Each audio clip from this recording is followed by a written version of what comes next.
அடுத்து வரும் நிகழ்ச்சியானது ஜாய்ஸ் மேயர் ஊழியங்களின் நண்பர்கள் மற்றும் பங்காளர்களால் தாங்கப்படுகிறது.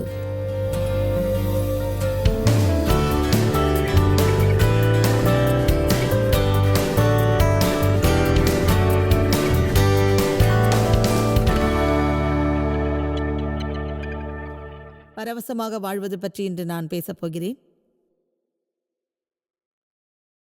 அநேக நேரங்களில் நாம் மிகவும் விசேஷமானவர்களாக இருப்பதை விரும்புகிறோம். அது ஒரு பொதுவான விஷயம். பல ஆண்டுகளுக்கு முன்பு 3, 4 அல்லது 5 ஆண்டுகள் என்று நினைக்கிறேன், தேவனிடம் என் ஜெபத்தை முணுமுணுத்தேன். அதன் அர்த்தம் என்னவென்று தெரியுமா? ஜெபிப்பதாய் தோன்றினாலும் அது முணுமுணுப்பு. அப்போது சொன்னேன், தேவனே, என்னுடைய வாழ்வில் ஏன் பரவசமான விசேஷமான விஷயங்கள் நிகழக்கூடாது? நான் முதலாக உம்மை அறிந்ததை நீர் விரும்புகிறீரா? அப்போது என் இருதயத்தில்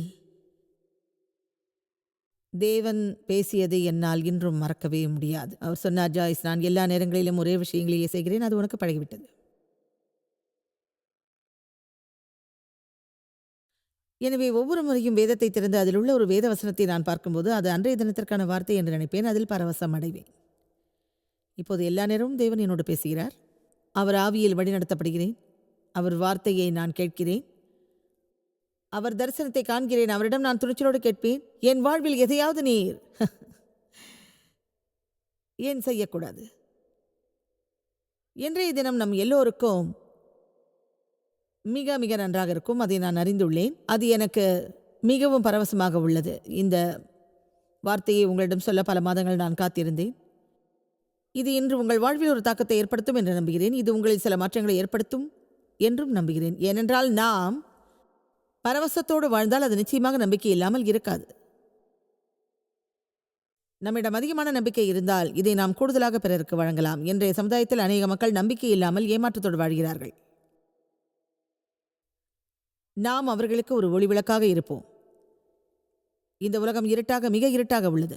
ஆனால் வேதம் நமக்கு போதிக்கிறது, அதன் நடுவிலும் நாம் பிரகாசமாக, மிகவும் பிரகாசமாக இருக்கலாம் என்று. எனவே நாம் விளக்கை ஏற்ற வேண்டும். இன்று சில விஷயங்களை நாம் அசைக்க வேண்டும். நம்மிடம் உள்ளதை வைத்து பரவசமாக வாழ்வதை நாம் அறிய வேண்டும். அதாவது நமது தாடை இறங்க வேண்டும், கண்கள் விரிய வேண்டும். அதுதான் தேவன். நாம் எல்லோரும் அவரை போற்றுவோம். தேவனோடு கூட நாம் பழகிவிட்டோம் என்று சிலர் சொல்லுவது வேடிக்கையான ஒரு விஷயம். நமக்கு அநேக விஷயங்கள் வழங்கப்பட்டுள்ளன. ஓ மை காஷ், உங்களிடம் எவ்வளவு பைபிள் உள்ளதென்று எனக்கு தெரியாது. என்னிடம் 75 பைபிள்கள் உள்ளன. சிடிக்கள், டிவிடிக்கள், எல்லா விதமான இசையும் உள்ளன. அதன் மூலம் பல போதகர்கள் பேசியதை நீங்கள் கேட்கலாம். பிறகு உங்களுக்கு பிடிக்காததை பற்றியும் உங்களுக்கு இணக்கமாக இல்லாதவை பற்றியும் நீங்கள் புகார் செய்யலாம். ஒவ்வொரு பகுதியிலும் திருச்சபைகள் உள்ளன. ரேடியோ, ஐபாட்ஸ், டிவிக்கள், ஃபேஸ்புக் இருக்கிறது. நாம் இந்த உலகத்தில் அதிலேயே மூழ்கி இருக்கிறோம். முன்பிருந்ததை விட நமது உலகம் இன்று ஆழமான பிரச்சனைகளோடு உள்ளது. முந்தைய தலைமுறையை விட இந்த தலைமுறையினர் பொழுதுபோக்கில் அதிக நேரத்தில் செலவிடுகிறோம். நாம் எல்லோரையும் குறிப்பிட்டு பேசவில்லை. ஒட்டுமொத்தத்தில் மக்கள் முன்பை விட அதிகமான துயரத்தில் ஒரே அடியாக மூழ்கியுள்ளனர். நான் நினைப்பது என்னவென்றால், இந்த உலகில் பெரும்பாலான மக்கள் செய்யும் அநேக விஷயங்கள் வேலை செய்வதில்லை. ஆனால் இந்த சூழ்நிலையில் நாம் அதிகமான கவனம் செலுத்துவதையே தேவன் விரும்புகிறார். உங்களிடம் ஒன்று சொல்லட்டுமா? நாம் நினைப்பதற்கும் உணர்வதற்கும் மேலாக தேவன் நமது வாழ்வில் கிரியை செய்கிறார். அநேக நேரங்களில் நீங்கள் காரை ஓட்டும்போது ஒரு மோசமான விபத்திலிருந்து தேவன் உங்களை காப்பாற்றுகிறார். எவ்வளவு முறை என்று சொல்ல முடியாது. நமது வாழ்வில் பலமுறை தேவன் நம்மை காப்பாற்றுகிறார். அவரின் தேவதூதர்கள் நம்மோடு தான் உள்ளார்கள். பரிசுத்த ஆவியானது நம்மை வழிநடத்தி பாதுகாக்கிறது. உங்கள் பிள்ளைகளை பற்றி அறிந்து கொள்ள பலமுறை நீங்கள் விரும்புவீர்கள், ஆனால் அதை பற்றி அவர்கள் அறிய மாட்டார்கள். அது எப்படி அறிவதென்று உங்களுக்கு புரியாது, ஆனாலும் அதை நீங்கள் அறிந்து கொள்வீர்கள். அது விசேஷமான ஒரு விஷயம். அதில் நாம் பரவசம் அடையலாம். நாம் பரவசத்தோடு வாழ்வது அவசியம். நமக்கு பரவசம் அதிகமாக இருந்தால் நாம் சந்தோஷமாக இருக்கலாம். நமக்கு நம்பிக்கை அதிகம் இருந்தால் நாம் அதிகமான மகிழ்ச்சியோடு இருக்கலாம். இந்த உலகில் இவை அனைத்தையும் நமக்கு தரும் அந்த நம்பிக்கை ஒரு தொற்று நோய் போன்றதாகும். யாரோ ஒருவர் தொற்று நோய் என்றால் என்ன என்று என்னிடம் கேட்டார். நான் சொன்னேன், அது நோயின் ஒரு படி மேலே என்று.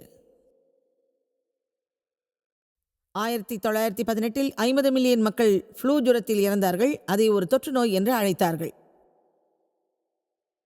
இந்த கூட்டம் முடிந்து நீங்கள் வெளியே செல்லும்போது இப்படி ஒரு எண்ணத்தோடு செல்ல வேண்டும். இங்கிருந்து நான் வெளியே சென்றதும் நான் நம்பிக்கையின் ஒரு தொற்று நோயாக இருப்பேன். உங்களிடம் ஒன்று சொல்கிறேன், ஒரு தொற்று நோயை உங்களால் கையாள முடியாவிட்டால் வீட்டுக்கு சென்று ஒரு சாதாரண நோயை கையாளுங்கள். தேவன் மீது நாம் அதிகமாக பரவசமடைந்தால் பிறருக்கு அதிகமான பரவசத்தை நாம் வழங்கலாம். உடன்படிக்கை பற்றி உங்களோடு நீங்கள் பேசுவதை விரும்புகிறேன். இஸ்ரவேலர்களுக்கு உடன்படிக்கை பெட்டி அவசியமாக இருந்தது.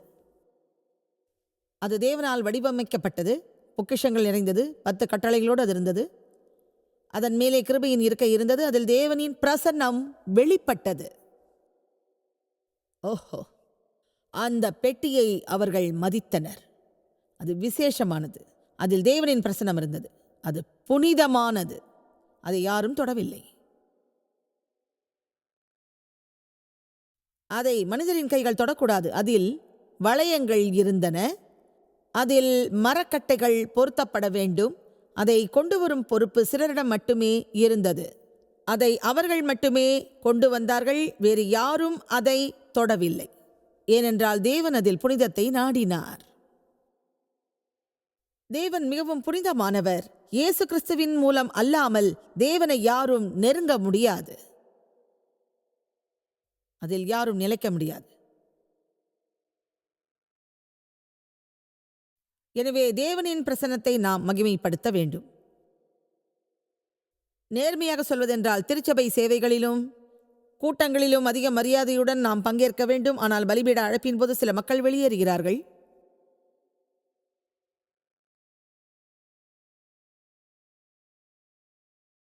இங்கு ஒரு உண்மையை சொல்கிறேன். இந்தியாவிற்கு சென்று நான் போதிப்பேன். அது எப்படி சாத்தியம் என்று எனக்கு புரியாது. ஆனால் அந்த மக்கள் ஒரே இடத்தில் அமர்ந்திருப்பார்கள். சில நேரங்களில் ஒரு நாளைக்கு 4 கூட்டங்கள் நடத்துவோம். போதகர்கள் ஒவ்வொருவராக வந்து போதிப்பார்கள். அங்குள்ள மக்கள் 5 அல்லது 6 மணி நேரம் அந்த அசுத்தமான தரையிலேயே அமர்ந்திருப்பார்கள். ஒருவர் கூட வெளியே செல்ல மாட்டார்கள். பாத்ரூம் செல்வதற்கு கூட அவர்கள் செல்ல மாட்டார்கள். அமெரிக்கர்கள் அப்படி இருக்க மாட்டார்கள். அப்பொழுது 3 முறை குளிர்பானம் அருந்துவார்கள். சிலரோடு பேசுவார்கள். வெளியே சென்று போன் பேசுவார்கள். பாதியிலேயே கூட்டத்திலிருந்து செல்வார்கள். நம்மிடம் ஏதாவது கூடுதலாக இருந்தால் அதை எப்படி பயன்படுத்துவது என்பதை அறியாமல் இருப்போம். அதை என்ன செய்வது என்றும் நாம் அறியாமல் இருப்போம். அதை எப்படி பாராட்டுவது என்றும் நமக்கு தெரியாது. இஸ்ரவேலர்கள் தாங்கள் செல்லும் இடங்களுக்கெல்லாம் அந்த பெட்டியை எடுத்து சென்றார்கள். அவர்களை பொறுத்தவரை அதில் தேவனின் பிரசன்னம் இருந்தது. அது அவர்களுக்கு முன்னே சென்றது. அது அவர்களுக்கு பின்னால் செல்லவில்லை. எப்போதும் அவர்களுக்கு முன்னால் சென்றது. அந்த நற்செய்தியை பற்றி நீங்கள் என்ன நினைக்கிறீர்கள்? தேவன் எப்போதும் நம்மை வழிநடத்துவார். நாம் அவரை பின்பற்ற வேண்டும். அது போர்க்களத்திற்கு எடுத்துச் செல்லப்பட்டது. அவர்கள் அதை பின்பற்றினார்கள். அதாவது அவர்கள் தேவனை பின்பற்றினார்கள். அதை அவர்கள் செய்வதன் மூலம் தேவனை பணிந்தார்கள். ஒவ்வொரு போரிலும் வென்றார்கள். அதாவது தேவன் நமக்கு முன்னே செல்ல நாம் அனுமதித்தால் நமது போர்களில் அவர் போரிடுவார்.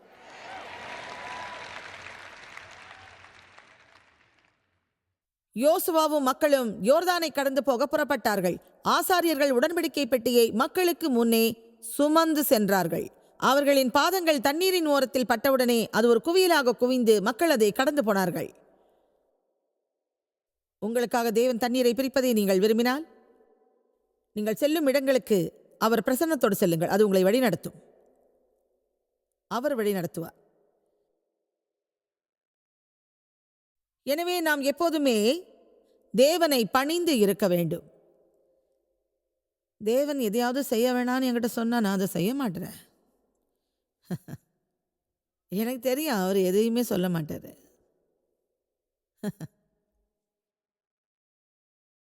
இஸ்ரவேலர்கள் தேவனை தங்களுக்கு பழக்கப்பட்ட ஒருவராக நினைத்தார்கள். பழக்கப்பட்டவர் என்றால் பொதுவானவர், விசேஷமானவர் அல்ல, சாதாரணமானவர். இஸ்ரவேலர்கள் தேவனையும் அவரது ஆசீர்வாதங்களையும் சாதாரணமாக நினைத்து அதில் வியப்பில்லாமல் இருந்தார்கள். அவர்கள் எதிரிகள் அவர்களை வீழ்த்தினர். இஸ்ரவேலர் பெலிஸ்தருக்கு முன் தோற்றதும் தேவனுடைய பெட்டியும் பிடிபட்டு போயிற்று. தேவன் பெட்டி பிடிபட்ட செய்தியை கேட்டதும் எலியா மல்லாக்க விழுந்து இறந்தான். அதை கற்பனை செய்யுங்கள். இனிமேலும் தேவனின் பிரசன்னம் கிடைக்கப் போவதில்லை என்று அறிந்தவுடன் அவன் அதிர்ச்சி அடைந்து அதிலே மாண்டு போனான், கீழே விழுந்து இறந்தான். அவன் மருமகள் நிறை கர்ப்பிணியாயிருந்தாள். பெட்டி பிடிபட்ட செய்தியை கேட்டால் அவள் கர்ப்ப வேதனைப்பட்டு பிரசவித்தாள். அந்த பிள்ளைக்கு ஈக்கபாத் என்று பெயரிட்டாள். அதன் அர்த்தம் மகிமை இஸ்ரவேலை விட்டு விலகி போயிற்று. நம்மிடம் எதுவும் விளையாட்டுக்கான திருச்சபை இல்லை. நாம் எங்கு சென்றாலும் அங்கு தேவனின் பிரசன்னம் இருப்பது அவசியம். அங்கே சிறிதளவு கூச்சலும் சிறிதளவு நடிப்பும் இருந்தால் அது அப்படியே இருக்கட்டும். என் கணவர் மிக நன்றாக நடிப்பார், ஆனால் ஃபுட்பால் விளையாட்டில் மிகவும் இறுக்கமாக இருப்பார். என் பிள்ளைகள் தேவனை குறித்து அப்படி நாம் ஏன் நடிக்கக்கூடாது என்று கேட்பார்கள். நீ பாவத்தில் மரித்திருக்கும் போது என்னை ஏன் உயிருள்ளவர் ஆக்கினாய்? அதில் ஏன் இரக்கம் இல்லை? நாம் மீண்டும் பிறந்தோம், மீண்டும் இறக்கவில்லை.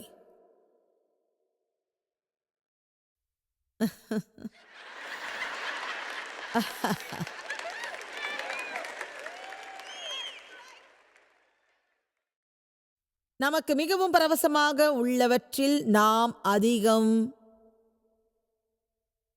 ஈடுபடக்கூடாது. சில வருடங்களுக்கு முன்னால் நான் தேவனிடம் சொன்னேன், என் வாய் மதிப்போடு இருக்கும்படியான ஒரு வாழ்க்கையை உள்ளபடியே நீர் எனக்கு அமைத்துக் கொடுக்க நான் விரும்புகிறேன் என்று வெளிப்படையாக கேட்டேன். அதை நான் இவ்வளவு பேசுவதிலிருந்து நீங்களே அறியலாம். ஓ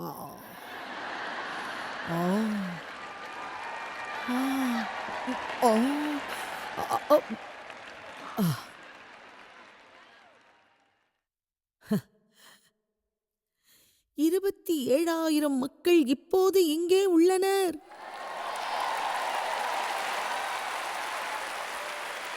தொடக்கத்தில் அது 65ஆக இருந்தது. ஃபுட்பால் அதை குறைத்து விட்டது.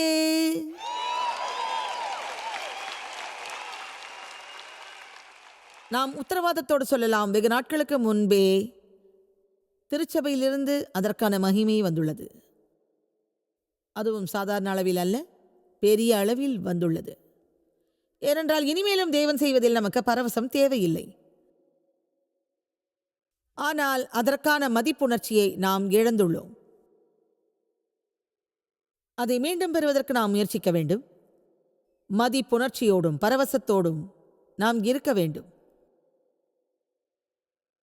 பரிசுத்த ஆவி பற்றி மக்கள் சொல்லும் வேடிக்கைகளை கேட்க நான் விரும்ப மாட்டேன். அதில் நாம் கவனமாக இருக்க வேண்டும். தேவன் ஒரு புனிதமான தேவன். எனவே அவரை பற்றிய பயம் நமக்கு எப்போதும் தேவையில்லை. ஆனால் நமக்கு மதிப்புணர்ச்சியுள்ள பயம் தேவை, ஒரு மதிப்புள்ள பயம். அது பற்றி மேலும் மேலும் நான் சொல்வேன். அது மிக உற்சாகமான விஷயம். அந்த உடன்படிக்கை பெட்டியை பெலிஸ்தருக்கு பின்பு அஸ்தோத்திற்கு கொண்டு சென்றார்கள். பிறகு தாகோனின் கோவிலில் வைத்தார்கள். அது அவர்களின் விக்கிரகம். ஆனால் அடுத்த நாள் காலையில் பாவம் அது தலைக்குப்புற விழுந்தது. அதை மீண்டும் உட்கார வைத்தார்கள். நீங்கள் விரும்பினால் உங்களின் கடவுள்களை வழிபடலாம்.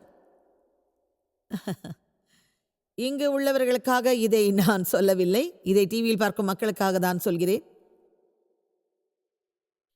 நீங்கள் விரும்பினால் பிற கடவுள்களை நீங்கள் வழிபடலாம். ஆனால் எங்களிடம் உள்ளவர் தேவாதி தேவன், ராஜாதி ராஜா, பிரபுக்களின் பிரபு.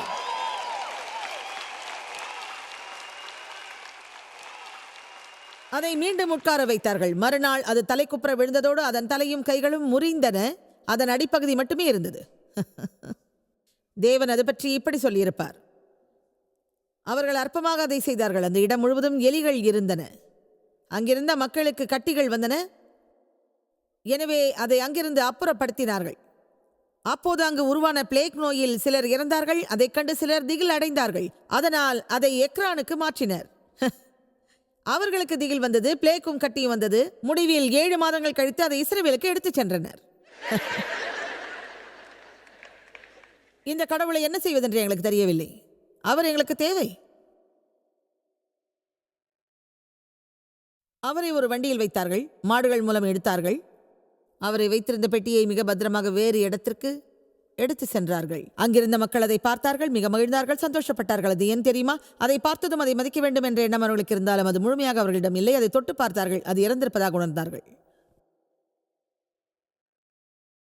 அது எப்படி முடிந்தது என்றால், அதை 100 ஆண்டுகள் ஓரிடத்தில் வைத்தார்கள்.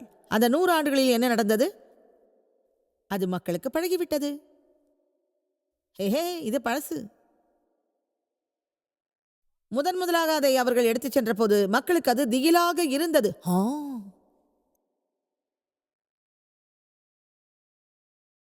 தேவனின் பெட்டி என் இல்லத்தில் உள்ளது. தொடக்கத்தில் அது இப்படி இருந்தது. என் பாவங்கள் எல்லாம் மன்னிக்கப்பட்டது. இனியும் தேவன் அதை நினைக்க மாட்டார். நான் ஒரு புதிய பிறவி. நான் தேவனின் நீதியோடு உள்ளேன். தேவன் என் மீது வெறுப்பாக இல்லை. நான் பரலோகம் செல்வேன். நான் பரிசுத்த ஆவியோடு உள்ளேன்.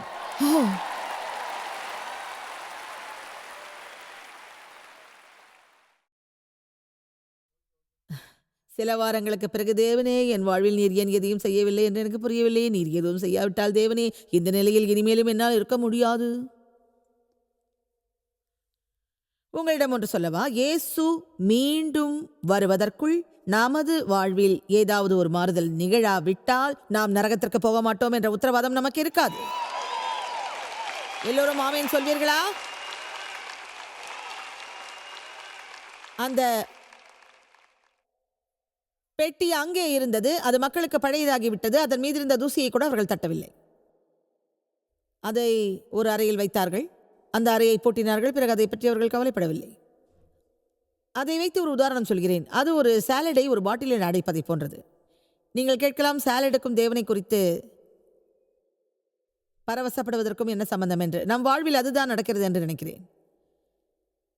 தேவன் அதன் அடிப்பகுதி வரை சரி செய்வார் என்று நினைப்போம்.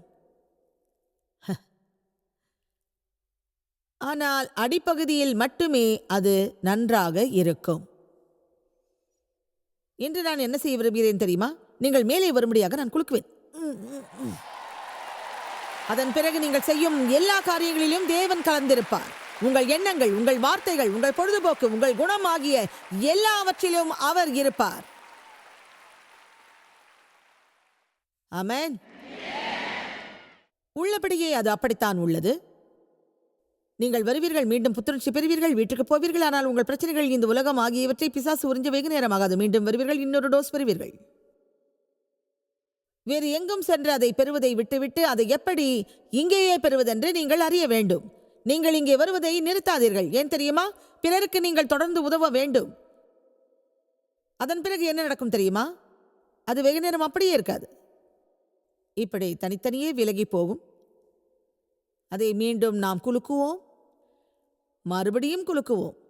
பவுல் தீமோத்தேயுவிடம் சொன்னார், நீ எழுந்து நில் என்று. தீமோத்தேயு நடப்பதையெல்லாம் கண்டு பயந்தான்.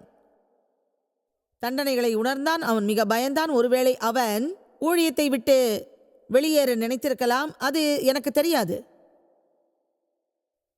பவுல் சொன்னார், இதன் காரணமாக நான் உன் மேல் கைகளை வைத்ததன் மூலம் நீ பெற்ற தேவ ஈவை அனல் மூட்டி எழுப்பிவிடும்படி உனக்கு நினைவுபடுத்துகிறேன். தேவன் நமக்கு அச்சமுள்ள ஆவியை கொடாமல் வல்லமையும் அன்பும் சுய ஒழுக்கமும் உள்ள ஆவியை கொடுத்திருக்கின்றார். கடந்த காலத்தில் நடந்தவைகளை எல்லாம் மறந்துவிட்டு நடப்பதை மட்டுமே நாம் பேசுகிறோம். கடந்த காலத்தில் நடந்த விஷயங்களை நாம் நினைக்க வேண்டும். ஆனால் நாம் என்ன செய்கிறோம் தெரியுமா? நாம் நினைக்க வேண்டியவைகளை எல்லாம் மறக்கிறோம், மறக்க வேண்டியதை எல்லாம் நினைக்கிறோம்.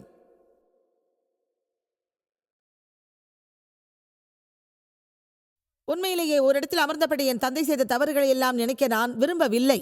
ஆனால் என் குழப்பத்தை பற்றி நான் நினைக்கிறேன். தேவன் என்னை விடுவித்ததை பற்றி நான் நினைக்கிறேன். தேவ் எப்போதும் சொல்வார், தேவன் சொல்வதை அநேகம் பேர் கேட்டிருக்க மாட்டார்கள். அதுதான் அமெரிக்காவில் உள்ள பெரிய பிரச்சனை. தேவன் செய்த மகத்தான காரியங்களை எல்லாம் நாம் மறந்து விடுகின்றோம். அவர்தான் இந்த நாட்டை உருவாக்கினார். அதை ஒரு காரணத்தோடு அவர் செய்தார். அது உருவாக்கப்பட்டது தேவனின் வார்த்தையில். அது நிறைவோடு உள்ளது. தேவனின் வார்த்தையால் மட்டுமே அது அப்படி உள்ளது. நீதி தவறும் மக்களுக்கு இங்கே இடம் இல்லை.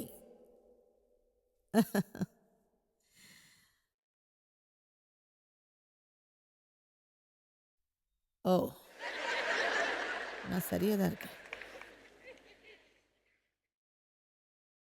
நமது வாழ்வின் அடித்தளத்தில் தேவனின் பிரசன்னம் இருக்க நாம் விரும்ப வேண்டும். தேவன் இங்கு நம்மோடு இருப்பதை நீங்கள் அவசியம் அறிய வேண்டும். நாம் காப்பாற்றப்பட்டோம். நமது ஆபத்தான காலங்களில் அவரை நாம் அழைக்க முடியும்.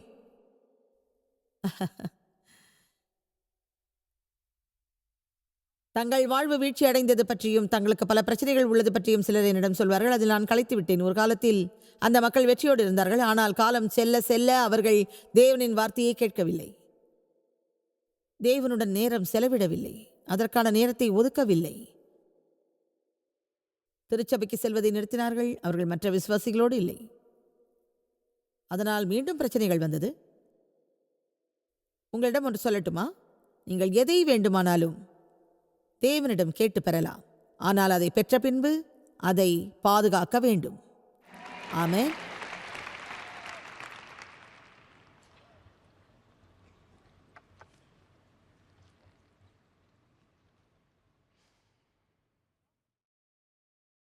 அபினதாவின் வீட்டில் இருந்த அந்த பெட்டி முடிவில் தாவீதின் கைக்கு வந்தது. அதை அவர் ஒரு வண்டியில் ஏற்றினார். பிறகு அது தாவீதின் நாட்டிற்கு கொண்டு செல்லப்பட்டது. ஆனால் அவர்கள் தங்களுக்கு ஏற்கனவே வழங்கப்பட்ட அறிவுரைப்படி செயல்படவில்லை. உள்ளபடியே அந்த பெட்டி ஆசாரியர் தான் கொண்டு செல்ல வேண்டும். அதை வேறு யாரும் தொட முடியாது. யாரும் ஒரு கடவுளை வண்டியில் வைத்து அதை இழுத்துச் செல்ல முடியாது.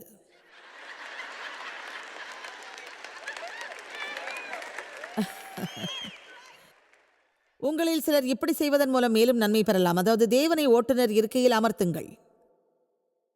நான் சொல்வதை கவனமாய் கேளுங்கள். பரிசுத்த ஆவியின் அருமையான எளிமையான வழிகளை பின்பற்றுங்கள். அதை நாம் ஓட்டிச் செல்லும் வரை நமது வாழ்வு மிக நன்றாக இருக்கும். நமது ரட்சிப்புக்காகவும் நமக்கு வழங்கப்பட்டுள்ள நன்மைகளுக்காகவும் தேவன் நமக்கு செய்தவற்றை எல்லாம் நினைத்து நமது அன்றாட வாழ்வில் பரவசமாக வாழ்வதை நாம் அறிய வேண்டும். தேவன் தமது கரங்களால் படைத்தவை நம்மை சுற்றியுள்ளன. அதை பற்றி பரவசத்தோடு நாம் நினைத்து பார்க்க வேண்டும்.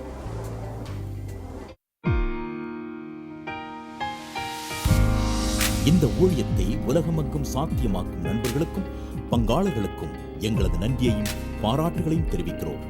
ஒன்றாய் இணைந்து நாம் பசியுள்ளவர்களை போஷித்து உடைகளை கொடுத்து தேசங்களுக்கு சுவிசேஷத்தை சொல்லி வருகிறோம். எங்களை தொடர்பு கொண்டு www.jmumindia.org-இல் உங்கள் ஜெபத் தேவைகள் மற்றும் எங்களின் வெளியீடுகள் பற்றி அறிந்து ஜாய்ஸ் அவர்கள் நிகழ்ச்சிகளை அறிந்து எங்களோடு இணைந்து தேவ அன்பை உலகிற்கு பரவச் செய்யுங்கள். அடுத்து வரும் நிகழ்ச்சியானது ஜாய்ஸ் மேயர் ஊழியங்களின் நண்பர்கள் மற்றும் பங்காளர்களால் தாங்கப்படுகிறது.